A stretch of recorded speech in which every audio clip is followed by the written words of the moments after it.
Jory from the Department of Environmental Quality, and an MWCC board member will be our presenter today.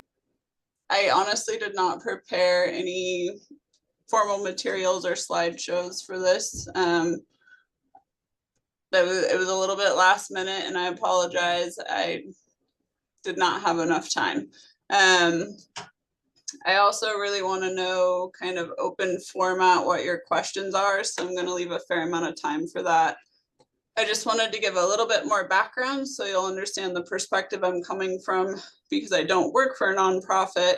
I'm a board member for MWCC, but the way I've dealt with contracting, procurement, RFPs, that type of thing is a different perspective, but hopefully still helpful. So I started with the state about 8 years ago now from Fish, Wildlife, and Parks, where I managed aquatic invasive species. In that capacity, I was operating under a lot of grants, procuring my own contractors and that type of thing, all under the state procurement law. So I have experience from that side. From there, I went to DNRC.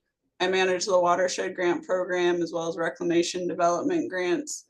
And I was part of the rebrand and rebuild when we were working on that.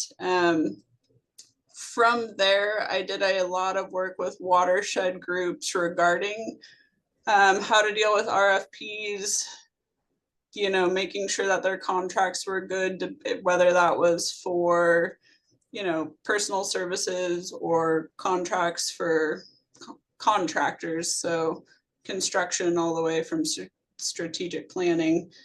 So a lot of diversity there. I also helped build a lot of the templates and tools that you see from those funding sources. And now I'm at Department of Environmental Quality, where I manage abandoned mine lands and construction. So back on the managing contractor side, but I'm dealing with a lot more with state procurement through EMAX system. We're doing our own RFPs and that type of thing. So I just wanted you guys to be aware of that, because I do have the state lens, and they can be very different depending on, you know, the funding source or the type of entity that's either putting them out or requesting them. So if you have questions, or if something I'm saying doesn't fit what your experience is or what you're dealing with, please let me know. Please ask questions so I can help clarify, in case it gets confusing where you're like, that doesn't make any sense. That doesn't fit our process, or I haven't seen that. It might be because the processes you're using are different systems or entities. So I just wanted to start with that. I also want to say I am no contract or procurement expert. Procurement in general can be very complicated, especially when we're dealing with government entities. There's a lot of nuances, details, ins and outs that are hard to memorize. So just kind of starting with contracting best management practices.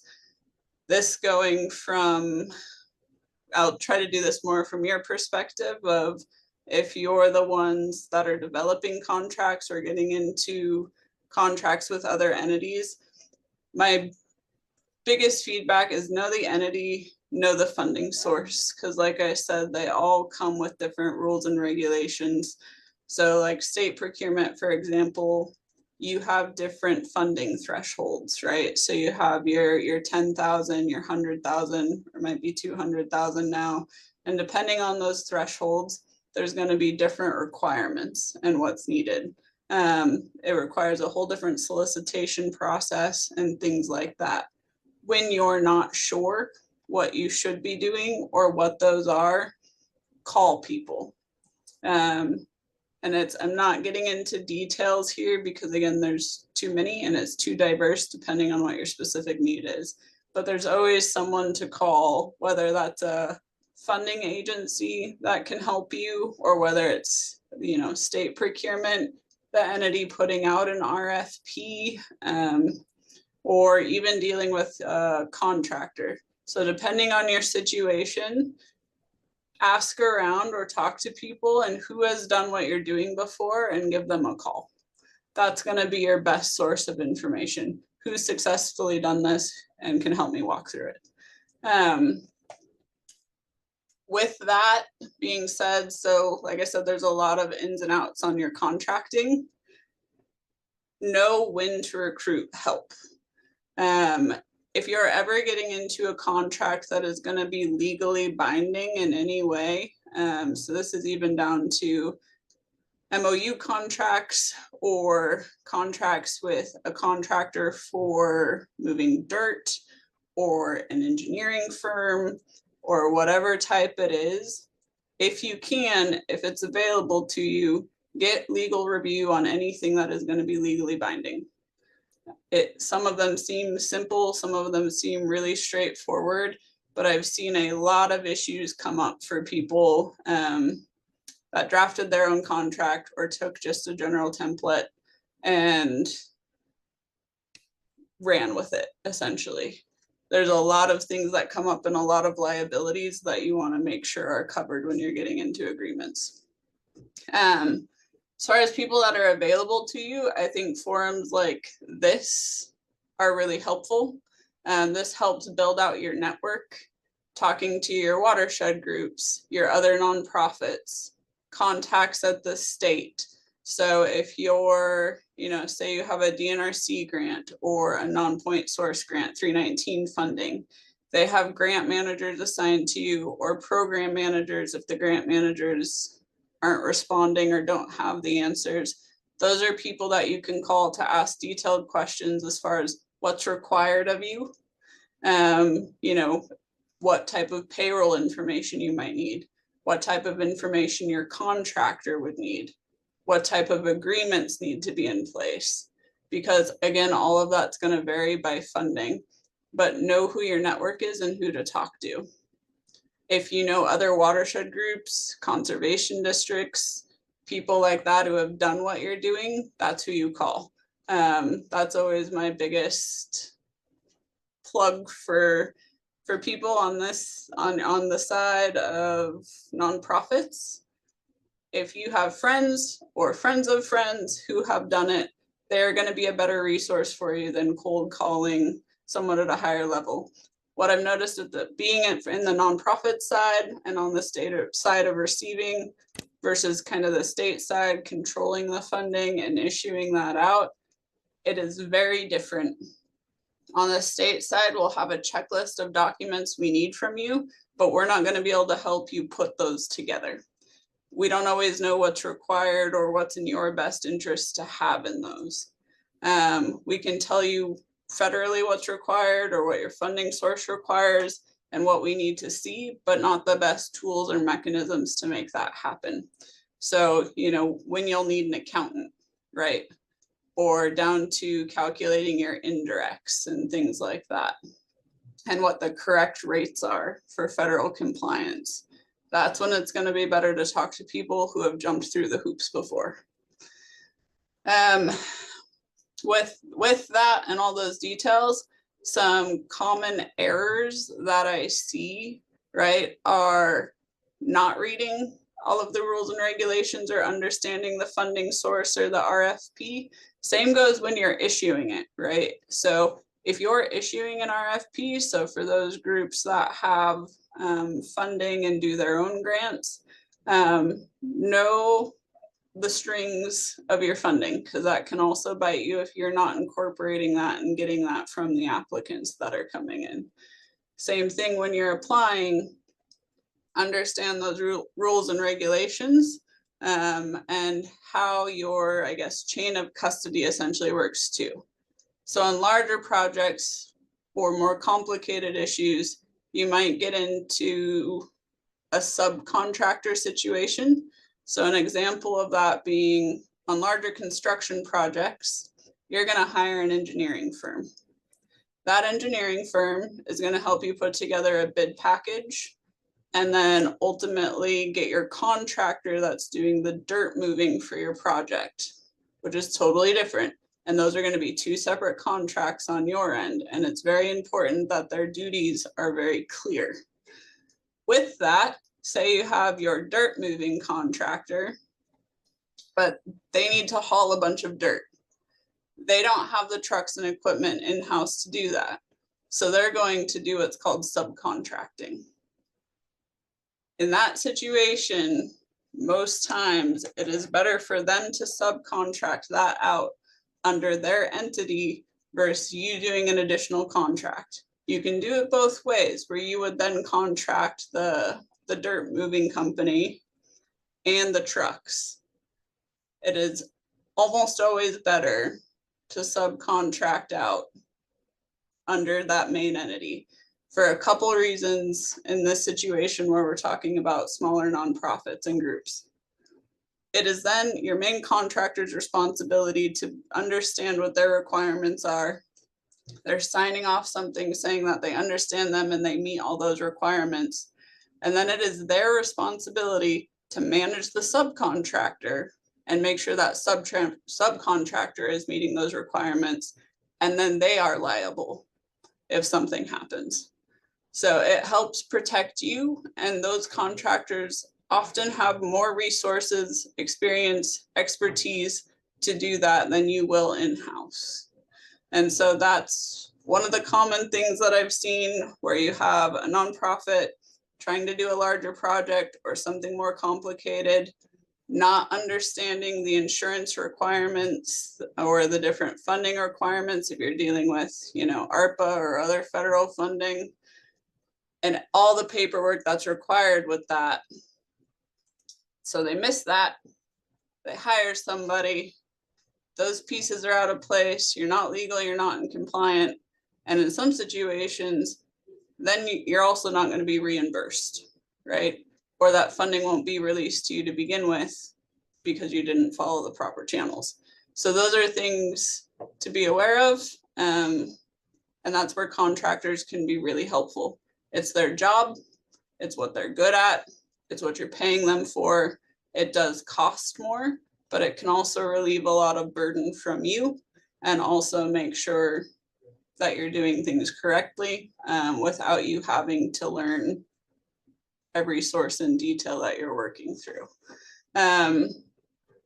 So that's just one thing that I like to point out for a general pitfall. Another thing that I will commonly see going back to those requirements is someone doesn't understand that they were required to do Davis-Bacon, right? Or they weren't required to do XY criteria because they didn't read it well enough.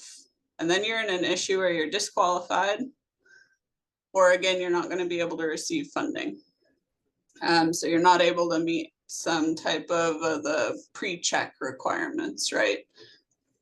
Read RFPs very carefully. If you're the one issuing them, make sure that details and criteria are very clear and outlined, and anything that is necessary for your funding is outlined in it. If you get into complicated materials, that's where you ask questions. So like the state, for example, we are moving towards every invitation for bid and request for proposal being an EMAX, which is different than it used to be. That's not saying all grant programs, right? That's different than just some of the general RFPs that we post. So you have grants, standard RFPs, invitations for bid, right? Those are different. Everybody uses different systems. Everybody does it in a different way.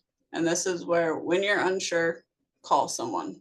There's no textbook for these things other than making sure you understand what you're applying for or what you're posting.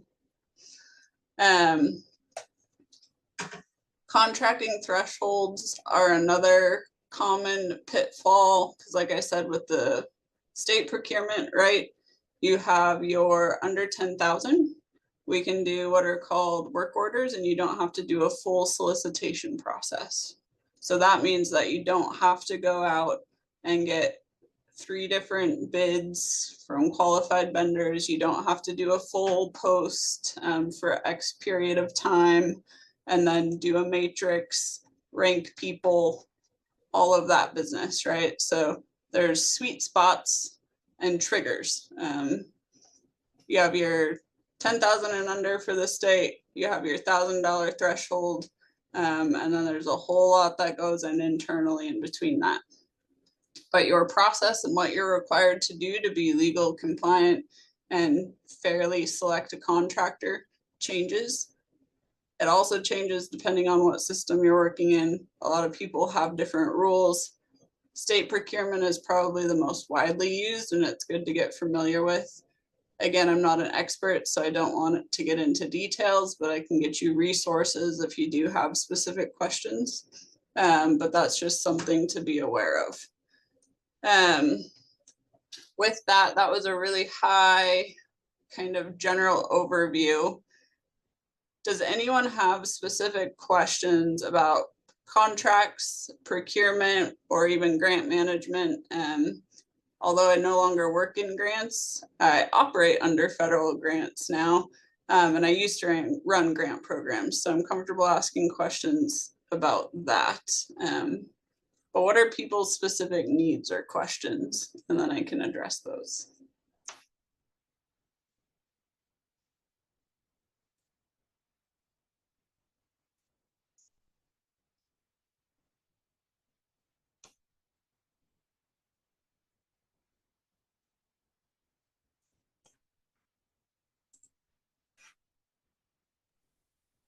Yeah, I mean, I think I was just kind of here. I'm super new to like all things grants. And so I just kind of wanted to learn a little bit more. Yeah, it's helping to write some grants coming up, I think. So yeah, that's I guess not really a question, but just why I'm here. No, that's good information. So grants specifically, moving away from more of the contract procurement side of things, do you have questions on how to find them, the application process, or any specific areas where you're like, it would just be good to know more within that? I'm I'm honestly so new to them that I don't even quite know the questions that I would have yet. So I guess not really. Okay. Yeah, sorry. No, I think that's a good point. And it ties to some of this as well. With grants, the biggest thing to watch for is that know what you're seeking funding for first. Find funding that matches what you need. Do not put the square peg in a round hole. Don't see a shiny pot of money and then see what you might be able to make work. Do it the other way. So that's my first piece of advice when you're starting out in grants. And then the second piece ties into a little bit of what I've been saying is read the application and the criteria very carefully. Grants are generally a competitive and scored process and have funding requirements tied to them that will be critical to receiving funding. And if they're competitive, you need to be able to tell your story best. So whatever that criteria is, or restrictions are, make sure that you're aware of them. And then your application and what you're talking about needs to be very much tailored towards the reason for the grant. So they'll usually have like a purpose and or a mission or goal, and you need to clearly demonstrate how the action you're proposing meets their goal and any other criteria listed. Also watch for budgets, partial funding,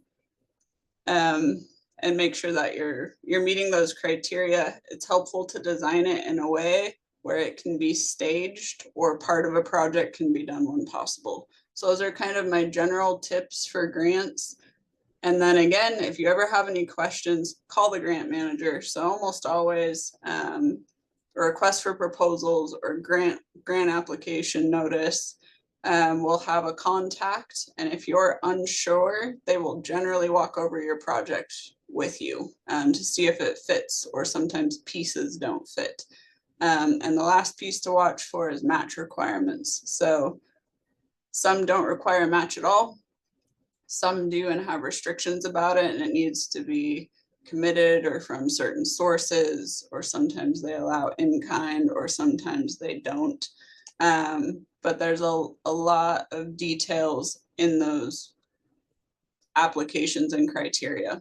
Read them carefully, walk through it first, and then think about how to start developing your pieces. Because you're going to have your scope of work, your schedule that needs to fit in the grant timeline, and your budget. So those will be your key pieces.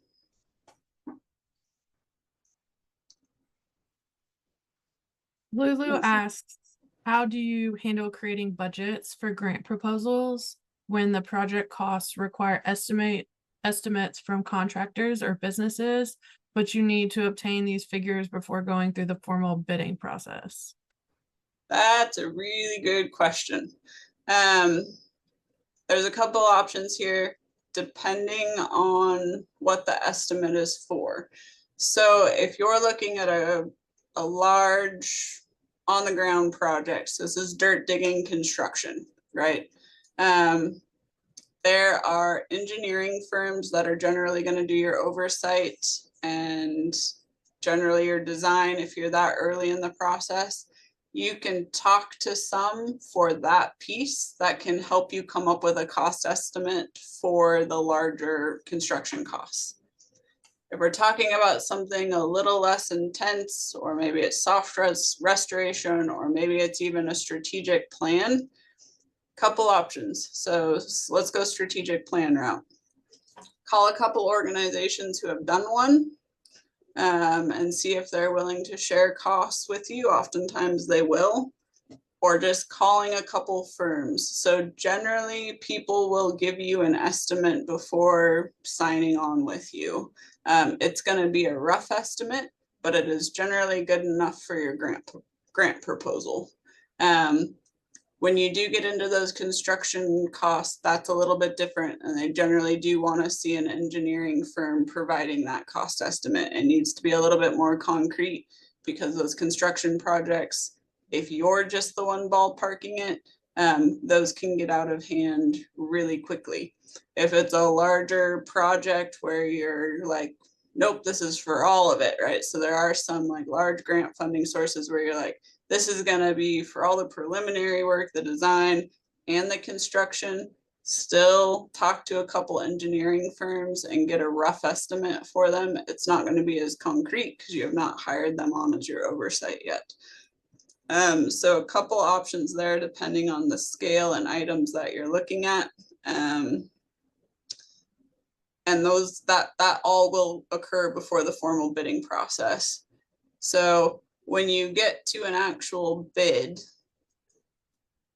which I'm going to talk larger scale construction for simplicity on this, you will already have an engineering firm on board.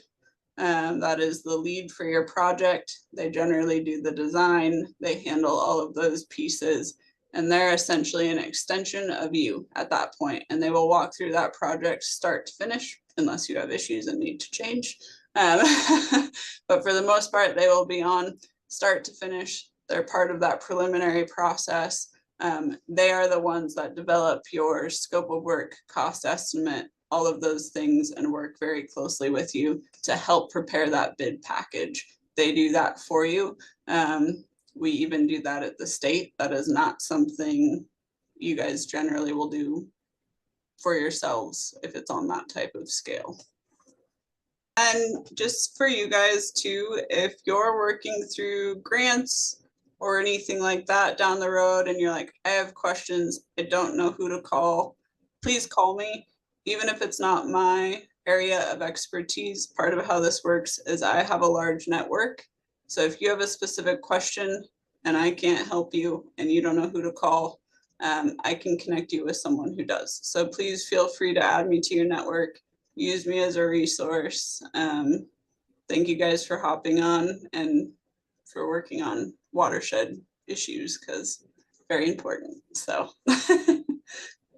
Thank you, Jory.